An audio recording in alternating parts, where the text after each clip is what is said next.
भारतीय नौसेना ने आज अत्याधुनिक project 17A stealth guided missile frigates INS Himgir और INS उदयगिरी को कमीशन कर लिया। पेरिस डिफेंस को बैरेट इलेक्ट्रॉनिक्स लिमिटेड से 45.32 करोड़ रुपए का ऑनर्डर मिला है। कंपनी वायु रक्षा प्रणालियों जैसे MR-SAM और आकाश नेक्स्ट जेन के लिए सिग्नल और डेटा प्रोसेसिंग सिस्टम तथा multi sensor fusion system supply करेगी। भारत और फिजी ने बड़े रक्षा और समुद्री सुरक्षा सहयोग का ऐलान किया है।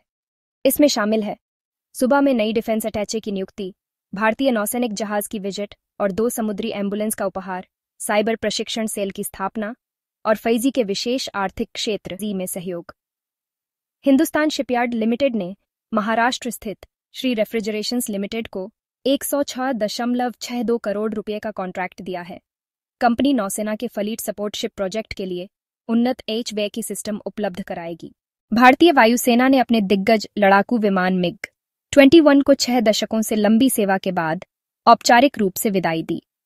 वायुसेना प्रमुख ने 18 और 19 अगस्त को खुद MiG-21 में सोलो उड़ान भरकर इसे अंतिम सलामी दी। विंग कमांडर जेप सिंह ने याद दिलाया कि MiG-21 बाइसन ने 2019 में आखिरी रिकॉर्डेड किल दर्ज किया था, जब उसने एक पाकिस्तानी F-16 को ढेर कर दिया था। लार्सन एंड टुब्रो L&T ने अपनी स्वदेशी मैन्यूवरेबल रिकवरेबल एरियल टारगेट प्रणाली के सफल उड़ान परीक्षण पूरे कर लिए, जिसे वायु रक्षा प्रशिक्षण में इस्तेमाल किया जाएगा। बेंगलुरु स्थित new space research and technologies ने 100 किमी रेंज वाले शेषनाग 150 लंबी दूरी प्रिसिजन स्ट्राइक UAV का सफल डेवलपमेंटल ट्रायल किया। यह स्वाम वॉरफेयर के लिए डिजाइन किया गया है। बेंगलुरु की ही स्टार्टअप जुलू डिफेंस ने देश का पहला हॉवरिंग कामिकाजे ड्रोन प्रदर्शित किया, जो 30 किमी रेंज से बख्तरबंद लक्ष्यों पर वार कर सकता है। एरोनॉटिकल डेवलपमेंट एजेंसी ADA ने पहले AMCA प्रोटोटाइप की संरचनात्मक असेंबलियों के लिए कार्यादेश जारी करना शुरू कर दिया है। इसमें कोर एयरफ्रेम और सिस्टम इंटीग्रेशन शामिल है। केवल 8 भारतीय वेंडर्स को सख्त मूल्यांकन के बाद चुना गया। जनरल इलेक्ट्रिक की टीम जल्द भारत आएगी ताकि हिंदुस्तान एरोनॉटिक्स HAL के साथ F414 इंजन डील पर अंतिम बातचीत की जा सके। इस डील में 80% तकनीक का स्थानांतरण और स्थानीय उत्पादन शामिल होगा।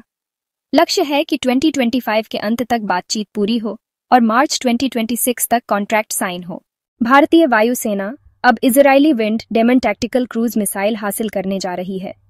200 किमी से अधिक रेंज और मात्र 1 मीटर की सटीकता वाली यह मिसाइल राफेल, सुखोई 30 और तेजस एयरक्राफ्ट सहित हेलीकॉप्टरों से भी छोड़ी जा सकेगी। अदानी डिफेंस ने अमेरिकी कंपनी स्पार्टन लियोन स्प्रिंग्स के साथ समझौते पर हस्ताक्षर किए हैं। समझौते के तहत उन्नत एंटी सबमरीन वॉरफेयर सिस्टम और सोनोबॉयज का स्थानीय उत्पादन इंडिया और वैश्विक बाजार के लिए किया जाएगा। हैदराबाद स्थित आर्मी शील्ड प्राइवेट लिमिटेड ने भारतीय सेना से 200 करोड़ रुपए का ऑनर्डर जीता है। Company 40 handheld surge DSC-GXC-1 anti drone system उपलब्ध कराएगी, जो 5 किमी तक ड्रोन का पता लगाकर उन्हें जाम कर सकते हैं और सैनिक स्तर पर सुरक्षा देंगे। DRDO ने भारत के पहले फोटोनिक रडार के साइट स्वीकृति परीक्षण पूरे कर लिए हैं। यह एक लाइट बेस्ड सिस्टम है जो स्टेल्थ विमान का पता लगाने, अल्ट्रा हाई रेजोल्यूशन देने और जैमिंग इम्यूनिटी की क्षमता रखता है। भारतीय नौसेना ने 28 मेगावाट का स्वदेशी मरीन इंजन डेवलपमेंट प्रोग्राम शुरू किया है। यह मेक 1 श्रेणी में है और इसमें कई साझेदार जुड़े हैं: भारत हेवी इलेक्ट्रिकल्स, HAL-GTRE और निजी उद्योग।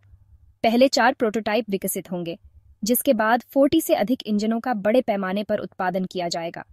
यह इंजन विध्वंसक, डिस्ट्रॉयर्स, फ्रिगेट और भविष्य की युद्धपोत परियोजनाओं में लगाया जाएगा।